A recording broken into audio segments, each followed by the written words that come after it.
KMC Stadium Mwenge baada ya kutamatika mchezo wa finali kwa upande wa wanawake JKT Queens dhidi ya Simba Queens, mchezo ambao JKT Tanzania wameibuka mabingwa kwa upande wa ngao ya jamii. Nipo na kocha hapa, namna ambavyo mchezo kwake ulikuwaje, lakini pia pressure ilikuwa ni kwa namna gani kocha za saizi? Safi kabisa, mshukuru Mwenyezi Mungu. Hongera kwa matokeo, lakini pia hongera kwa kutoa ubingwa ngao ya jamii. Shukrani sana. Pengine mchezo kwa upande wako kama kocha, dakika 90 zilikuwa ni dakika za namna gani?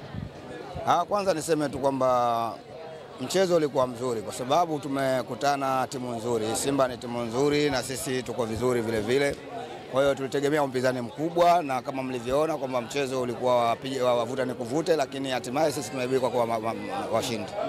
Kocha, JKT Queens imekuwa inaimbwa kwa namna ambavyo performance wanaendelea kuionyesha nzuri kadri siku zinavyozidi kwenda. Ipi siri ya JKT Queens?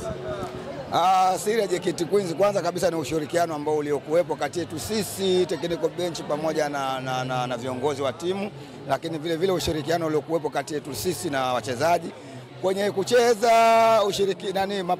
Mafanikio ni kutokana na nidhamu waliokuwa nao vijana ya kimbinu ambao wana apply, lakini vile vile wao wenyewe kujituma, wanajituma sana na matokeo yake tunaweza kuwa mabingwa. Inaonyesha taswira gani kuelekea msimu mpya wa ligi ikiwa mmeanza kubeba ngao ya jamii? Taswira ni nzuri kwa sababu siku zote ili ufanye vizuri lazima uweze kuwashinda watu wa timu nzuri. Kwa hiyo tunaamini kabisa kwamba kwa kiwango ambacho kimeonyeshwa ligi itakuwa ngumu, lakini tunaamini tutaibuka tena videdea. Umeingia kwenye historia ya kumfunga Yanga Princess, lakini pia umemfunga Simba Queens. Pengine hili ni jambo ambalo watu wengi wanaliimba. Kwako ni furaha kiasi gani kama kocha? Unajua siku zote furaha inakuja ikiwa unamshinda mtu ambaye yuko bora. Na Simba Queens ni timu bora, lakini vile vile Yanga ni timu bora. Kwa hiyo kuwafunga wao ni furaha kubwa sana.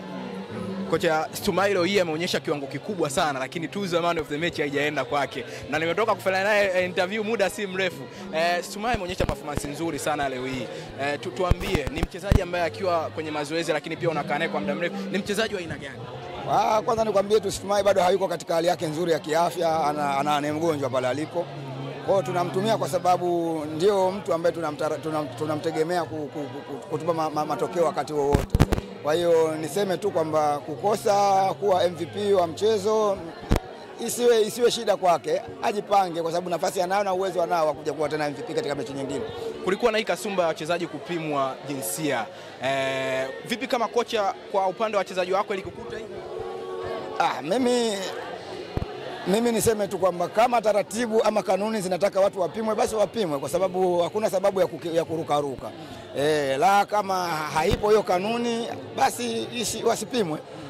Kwa sababu ili ufanye mambo yako vizuri lazima uende na taratibu zinavyotaka. Kwa hiyo mimi niseme tu kama taratibu zikitaka kupimwa wapimwe, kwa sababu hata mimi sipendi nimuonee mtu kama alitakiwa nimpe kitu ambacho kinatakiwa kiwe ni fair. Lakini wachezaji wako nao pia walikutana na hii kasumba, baadhi ya wachezaji, kama ilivyokuwa kwa Yanga Princess kwenye kile ambacho kinatokea kwa baadhi ya wachezaji. Kwa kweli mimi sijasikia kama kuna mtu ambaye kwetu anatiliwa wasiwasi, sijawahi kusikia. Kwa hiyo mimi niseme tu kwamba tufuate taratibu zinavyotaka tu basi. Kocha, hongera sana na kila la heri. Shukrani sana na kazi njema.